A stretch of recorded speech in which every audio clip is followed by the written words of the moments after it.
पुरुषांचं लग्नानंतर होणारं सँडविच टाळण्यासाठी काय करायचं याबद्दल आपण आज बोलूया. पण याआधी हे सँडविच होतं कसं त्याची रेसिपी समजून घेण्यासाठी मी एक व्हिडिओ बनवला होता या टॉपिकचा पार्ट 1. तो माझ्या पेजवर जाऊन नक्की बघा. मुलं एकदा मोठी झाली की त्यांच्यासोबत आपण मित्रमैत्रिणीप्रमाणे वागलं पाहिजे हे आपल्याला माहिती आहे, पण आपण हे कितपत फॉलो करतो? आपल्या मुलांना मित्रमैत्रिणी समजणं म्हणजे आपल्या बरोबरीचं समजणं किंवा आपण त्यांच्या बरोबरीला जाणं की ते पण एक इंडिव्हिज्युअल अडल्ट आहेत, त्यांना त्यांची आता संपूर्ण वेगळी आयडेंटिटी आहे, विचारसरणी आहे, ते त्यांच्या एक्सपिरियन्स प्रमाणे नॉलेज प्रमाणे त्यांची लाईफ जगणार आहेत आणि त्यांची स्वप्न पूर्ण करणार आहेत. त्यामध्ये आपण जाऊन वेगळे काही सल्ले देणं किंवा अपेक्षा ठेवणं की आम्ही असं केलंय तर तुम्ही पण हे असं करायला पाहिजे, तुम्ही जे करताय ते चुकीचं करताय, आम्हाला मात्र हे पटत नाहीये, खटकतंय, ह्या गोष्टीमध्ये तुमचा काही हक्क नाही बोलण्याचा हे एक पहिलं नीट समजून घ्या. दुसऱ्या पद्धतीने सांगायचं झालं तर तुम्ही जेव्हा पाहुणे म्हणून एखाद्याकडे राहायला जाता आणि तुम्हाला त्यांच्या घरातल्या काही पद्धती पटत नसतील वागण्या बोलण्याच्या खाण्यापिण्याच्या, तरी तुम्ही टिप्पणी करायला जाल का? नाही, कारण तुम्हाला माहितीये तो आपला संसार नाही. तसंच तुमचा संसार तुम्ही करून झालेला आहे, तुम्ही तुमचं आयुष्य ऑलरेडी जगलाय, आता हा संसार त्या जोडप्यांचा आहे, आपण तिथे पाहुणे म्हणून राहतोय, ही जर समज एकदा आपल्याला आली ना तर आपल्याला त्यांच्या वागण्याचा त्रासही होणार नाही आणि आपण चुकीच्या अपेक्षाही त्यांच्यावर लादणार. तिसरी गोष्ट म्हणजे आपल्या घरातल्या पद्धती आणि सवयी आलेल्या नवीन मुलीवर लादण्यापेक्षा ती मुलगी नवीन काय घरामध्ये घेऊन येते, अरे झालं ना बरेच वर्ष आम्ही एका पद्धतीने राहिलो, आता काहीतरी नवीन ऍड ऑन होते तर ते ऍक्सेप्ट करण्याची तयारी ठेवा. आणि हे बघा, नवीन आलेल्या मुलीचं सुद्धा मनामध्ये एक स्वप्न आहे की आता माझा संसार मी माझ्या पद्धतीने सांभाळावा, माझ्या आवडीप्रमाणे मी माझं घर सजवावं, तर तिला पण ते पूर्ण करू द्या ना. तिला लहानपणापासून आई वडिलांनी हे सांगितलंय जे काय करायचंय तू तुझ्या घरात लग्न झाल्यानंतर कर, आणि तुम्ही ते तिला करूच देत नाहीये. आपल्या गोष्टी तिच्यावर लादण्यामध्ये आपण इतके बिझी आहोत की तिला काय आवडतं, तिला काय चालतं, तिला काय आवडत नाही याचा विचारच केला जात नाही. घरातल्या 4 लोकांचा स्वभाव तिने समजून घ्यावा, घरच्या नवीन पद्धतीने शिकाव्या आणि ऍडजस्ट करावं, ह्यापेक्षा घरातली 4 लोक मिळून एक आलेली मुलगी सांभाळू शकत नाही का? इतकी जड होते तुम्हाला ती. ही एक बाजू जर आई वडिलांनी सांभाळून घेतली ना तर आमच्या वागण्यामुळे आमच्या आई वडिलांना त्रास होतोय किंवा ते नाराज होत आहेत, हे जे गिल्टी फिलिंग कायम तुम्ही देत राहताय ना तुमच्या मुलांना, ते बंद होऊन जाईल. आणि ते गिल्ट घेणं एकदा बंद झालं ना तर कुठे तुमचा मुलगा बायकोला काय हवं नको, तिला काय आवडतं काय नाही, तिला कुठल्या गोष्टीचा त्रास होतोय ह्याच्याकडे जास्ती चांगल्या पद्धतीने लक्ष देऊ शकेल आणि त्यांचे प्रॉब्लेम लवकर मिटतील.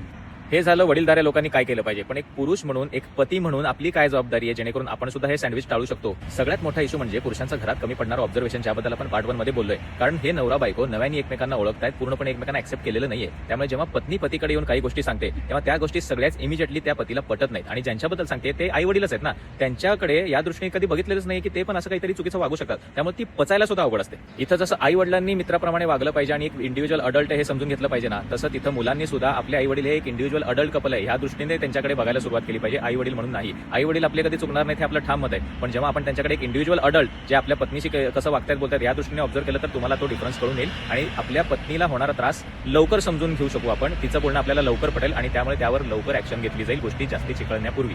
तुम्ही जर एका कपल फ्रेंड सोबत बाहेर फिरायला गेलात आणि तुमच्या लक्षात आलं, भले तो तुमचा मित्र असू दे, की तो आणि त्याची पत्नी आपल्या पत्नीसोबत व्यवस्थित वागत नाहीत किंवा टोमणे देत आहेत, थोडंसं चुकीच्या पद्धतीने बोलतायत, तर तुम्ही तिथे स्टँड घ्याल की नाही? तुम्ही जाऊन तुमच्या मित्राला बाजूला घेऊन तरी ही गोष्ट समजून सांगाल की नाही? तोच स्टँड आपल्या घरामध्ये जेव्हा आपले आई वडील आपल्या पत्नीसोबत चुकीचं वागत असतील तर घेणं खूप गरजेचं आहे. त्यासाठी त्यांना आई वडील म्हणून न बघता एक इंडिव्हिज्युअल कपल म्हणून बघणं खूप गरजेचं आहे. आणि दोन्ही कपल्सना जर एका घरात राहायचं असेल तर एका घरात 2 संसार नांदू शकत नाहीत हे लक्षात घ्या. एकच संसार नांदू शकतो. मग जो संसार पूर्ण झालेला आहे तो कुठेतरी शांत झाला पाहिजे आणि नवीन संसाराला ती स्पेस दिली पाहिजे ग्रो होण्यासाठी. सँडविचची पहिली स्लाइस आणि मधल्या टिक्कीबद्दल तर आपण बोललो, पण दुसऱ्या स्लाइसचं काय? प्रॉब्लेम आहेत म्हटलं तर ती सॉल्व्ह करायची जबाबदारी ही पती पत्नी दोघांची असते. त्यामुळे पत्नीने सुद्धा काही गोष्टी एका वेगळ्या पद्धतीने हँडल केल्या तर प्रॉब्लेम असतील पण सॉल्व्ह व्हायला मदत होईल, त्या गोष्टी बिघडणार नाहीत. एकदा लग्न झालं, हे घर आपलं म्हटलं की ही माणसं पण आपली अशी समजूत तुमची असतेच. मग जसं आपल्या आई वडिलांकडून जर काही चुकीचं वागणं बोलणं असेल तर आपण तिथल्या तिथं गोष्टी बोलून क्लिअर करतो ना मनात न ठेवता, तसं इकडे सुद्धा जर तुम्हाला काही कमी जास्त जाणवलं तिथल्या तिथे बोला आणि त्याच्यामध्ये हे मनात अजिबात आणू नका की आपण उलटं बोलतोय का काय, अजिबात नाही. तुम्ही शांतपणे जर एखादी गोष्ट सांगितली की मला हे आई पटलं नाही तुमचं बोलणं, हे तुमचं वागणं मला आवडत नाहीये किंवा मला ह्या गोष्टी अशा पद्धतीने लागतात आणि याच्यात काही चुकीचं मला वाटत नाही, तर आपण तशा पद्धतीने करू, हे समजुतीने तिथल्या तिथे जेवढं क्लिअर बोलणं होईल ना सुनेचं सासूशी किंवा सुनेचं सासऱ्याशी घरातल्या घरात, तर ते प्रॉब्लेम्स आहेत ना पुढे जाऊन पतीपर्यंत जाणार नाही. कारण तेव्हा जे जातात तेव्हा ते फिल्टर आउट किंवा थोडंसं मॅन्युप्युलेट होऊन गेलेले असतात आणि पतीला तर ह्या गोष्टींचा काही सुगावाच नसतो. त्यामुळे तो कितपत चांगल्या पद्धतीने हँडल करेल याची गॅरंटी नाही. त्यामुळे तिथे जाण्यापूर्वीच तुम्हाला जर तुमच्या लेवललाच गोष्टी हँडल करता येत असतील तर पहिला त्या सॉल्व्ह करून घ्या. आणि जेव्हा केव्हा असं बोलणं तुम्ही डिरेक्ट कराल तुमच्या घरातल्या सासू सासऱ्यांची, ती पतीच्या कानावर घाला ना की असं झालं, मी असं त्यांना समजवलंय, बोललीये, बघू आता काय होतंय त्यांच्याकडून, म्हणजे जेणेकरून चुकीच्या पद्धतीने तीच गोष्ट आई वडिलांकडून मुलाकडे जाऊ नये. तुम्ही आधीच विश्वासात घेऊन ही गोष्ट त्याला सांगितलेली आहे. इन केस अशी सिच्युएशन असेल की तुम्हाला त्यांच्याशी बोलताच येत नाही, तुम्हाला पतीशीच बोलायचं आहे, तर पतीशी बोलताना पण तुम्ही प्रॉब्लेम सांगा, पण त्याला थोडं स्पेस द्या ती गोष्ट समजून घ्यायला, एन्व्हायरमेंट लक्षात यायला, ते डायजेस्ट करायला की आई वडिलांचं असं वागणं कसं काय होतंय, ऑब्झर्व करू दे त्याला, मग तो त्यावरती नक्की ऍक्शन घेईल. तिथल्या तिथे लगेचच तोडगा काढणं कुणालाही शक्य नसतं.